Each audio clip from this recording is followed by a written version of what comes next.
Yeah, good morning. Matsuko banji konse kumene muli. Lero tsiku lachi number 6. Yes, tsiku lachi number 6. Mondondozana pamene America ndithu ikupitiliza kuphulitsa ku dziko lija la Iran. So, what are the major developments? Ndi zinthu ziti zimene zikuchitika tsopano pakadali panopa kuti tizitsatira bwinobwino za nkhondozi. Zikuoneka zoti usiku nkhondo ayipanga escalate ayikweza kwambiri kusiyana ndi mbuyo pamene America ikuyesa nthu kudoja kupanga zinthu zimene iyoyo imalonjeza komanso imaopseza kuti itha kupanga. One, kuphulitsa ma civilian infrastructures, zinthu zimene ma civilians anthu amba amagwiritsa ntchito. For example, ngati ma bridge manso zipatala. Iwo wanditu anaphulitsa zithu aphulitsa bridge ku dziko la Iran komanso aphulitsanso chipatala chothandizira ana odwala cancer. Yes, komanso iwo wanditu aphulitsanso ma sites malo ambiri amene anu akewo akukhulupirira kuti malo amene wawa ndi amachita kuti military sites. Ndi malo amene ndithu asilikali amakhala akugwiritsa ntchito either ma barracks kapena malo ena amene kuli ma launchers. Yeah, so tikabwerera ku dziko tikabwerera pa Strait of Hormuz pamene pajasa kuti njira yonse yapangidwa disrupted, yasokonezeka ndithu ma ships akukanika nthu kudutsa chifukwa Iran sikumanyengerera komano ikumanyenya. By the way, Iran mmene inanenera kuti nayonso izibwezera ndithu Iran yapanga strike kapena kuti yaphulitsa ku maiko amene ali around iyoyo kumene kukupezekera ma base ama Americans. Aphatikizaponso ndithu dziko la Jordan, Kuwait, UAE, Bahrain, koseku ndithu aphulitsako ndithu mabomba especially malo kumene amene kumakhala ndithu asilikali ma Americans. Pa tili pomwepo tiwafunse ati Trump makamaka zimene iwowa akufuna, chifukwa pakadali pano tikudziwa kale kuti the clear goal chimene akufuna cholinga chapanopa America ikufuna kupanga control Strait of Hormuz, kungopanga control basi, chifukwa akapanga control malo amene ajawo ndi kuti zawo zonse ziyenda bwinobwino. Pali chinsinsi china chimene anthu ena mwina samatha kuchidziwa, koma ndisana uzane chinsinsi chimenecho tiye timvere kayi Trump zimene iyeyo akuyankhula pa nkhani zimene akuyankhula dzulo pa nkhani khuza ndi dziko la Iran. We have the strongest and most powerful military by far anywhere in the world. I built it during my first term, and unfortunately, we're forced to use it now. We won in Venezuela, which is now working with us to produce millions and millions of barrels of oil. We are likewise winning big in Iran, and you will see the fruits of that labor very, very shortly. Iyeyo ndithu wanenetsa kwanena kuti tiona pompano ndithu zidziwika pompano ndithu zimene zikufunikirira ku dziko la Iran. Atachoka penepo anabwera pa point yakuti akuti iwowa ali ndiye military yamphamvu kwambiri, right? Ali ndi military yamphamvu kopya, and anawinanso nkhondo ku dziko la Venezuela. Ndipo pakadali pano ku Venezuelako hayi ndithu mafuta akupezeka. And they are winning big.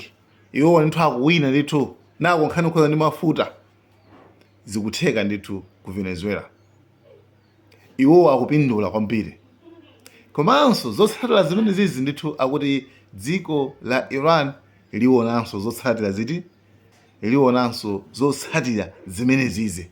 Iran iyembekezere kuona zotsatira zimene zizi. Kodi zotsatira zake ndi zitizo? Timvane pano kunena kuti ma Americans akafika ndikupanga control mafuta. Pachitike chimene chimachitike chimene anthu ambiri samadziwa. Ndikupasa an example, pompano tinayi ndi pangosankhidwa prime minister wa dziko la Iraq. Yes, al-Zaidi.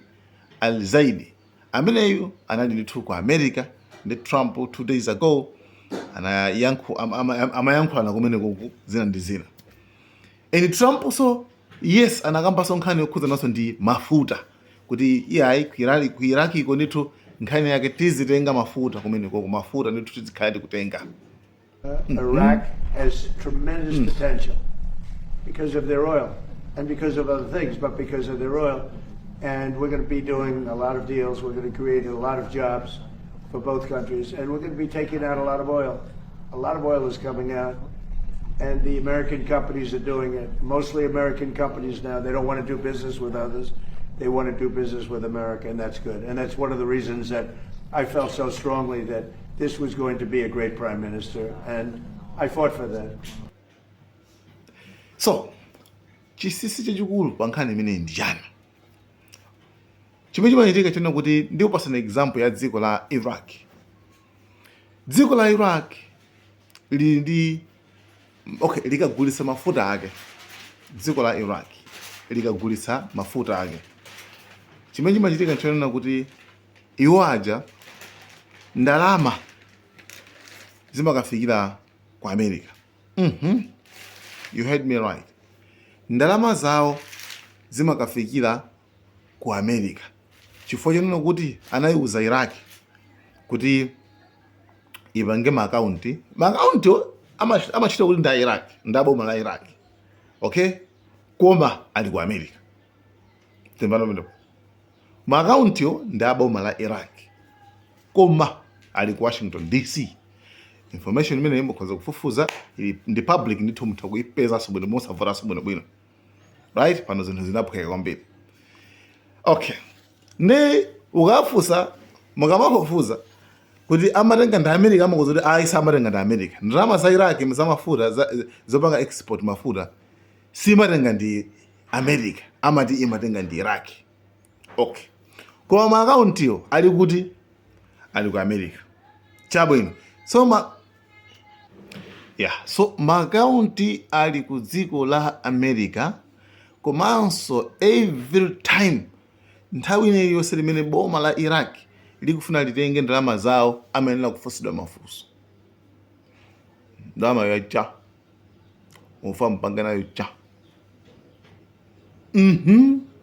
Zimene zamapanga America imapanga America zimenezo. Amapanga zimenezo. Ndalama amakuza ndi anu. Komanso sometimes makapanga zibwana zina ndi zina. Ndalama yo amakuza nso mutenga. Tokupasa ma sanctions. Sitikupasa ndalama yanu. Mafuta awo ndi aku Iraq. Timvani pamene popo. Mafuta awo ndi a Iraq. Mafuta ndi a Iraq. Amaita kwa zotoki popo. Kungogulitsa mafuta ndalama zikupera kumeneko. I ndi influence, I ndi control pa maakaunti amene wawo. America zimene mapanga kumbali ya kuza ndi Iraq. Ndikungambira nthawi imene yoyo 2003 zimene mapanga ndi 2. You understand? Ndakamati control. Amapanga zimene zima Americans. Okay? Chabwino. Timvananso pano nkhani inaso. Do you know why maliro asoprimulira Ayatollah Khamenei ku Iraq kunaliso chigulu kwambiri chimene chimalira millions analiso ku Iraq? Do you know why? I'll tell you the reason. Chifukwa chake ntendo kuti despite Iraq kuti ili ndi ndalama zimene zizi ku America, komano access imavuta, amapatsa America ikafuna zoti apatseko. Okay? Koma amauza zonse zinzano.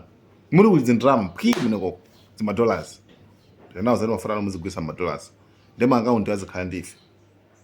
Yetu ndenkhani yake tu. So Iran imapanga supply ma Iraqi ngase ndi neighbor amapanga supply ndi gas amene akugwisa ntchito kumbali zambiri. kuzinthu zambiri amati natural gas, right? Magetsi ndi zina. Sometimes zinafika poti pena zimafika poti Iraki imakanika Iraki tumene imakanika kwa alipira a Iran ndalama zawo, koma supreme leader ayatola uja nthawi zonse amauza kuti osadulira akumufu iwowo they need it, gasi yakufunikira kwa iwowo osadulira, ngakhale kuti samapereka ndalama osadulira basi asiyene bank azogesa benchito. You understand? Chifukwa amadziwa they are captured, anagwidwa kalekale. So zinapeza zoti pakatali panopa Iraki still ili mavuto, koma ali drama. Forex ijayo alinayo ambirimbiri, koma ili ku America. Zimene zozo zimene America imafuna, dziko lililonse limene lili mafuta, limene lili ndi mafuta, kuti ligwidwe iwo ndi amene azipanga supply. That's all. Ndalama zake zikhandi ndi ma Americans ndazito kufuna ndalama zinga zimene America isingafune kuti dziko linalikhale nazo. Chabwino tibwerere ku nkhondo.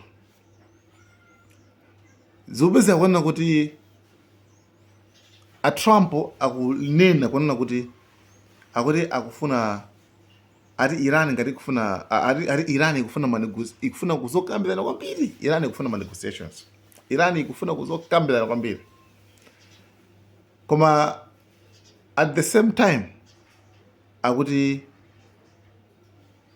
iwo a Trump ali ready, ali open ngati Iran ikufuna negotiations.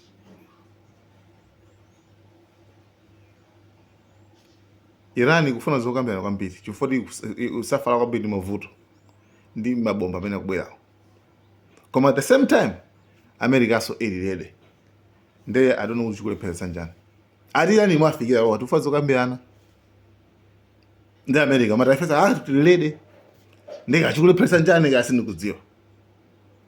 Well, I've spoken with the president about this as recently as an hour ago. Iran very much continues to talk to the United States of America and express that they want to make a deal with us because they are suffering devastating blows on behalf of our United States military. The reason, and this is important for the American people to understand, the reason for the recent strikes over the course of the last several days is because Iran violated the Memorandum of Understanding that we struck with them.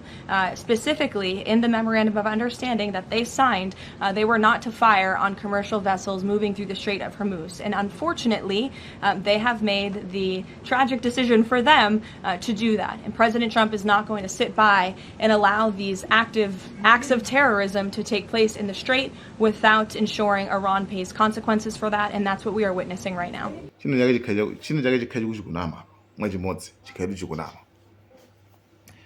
So, guys, thank you so much. Malawian cameras.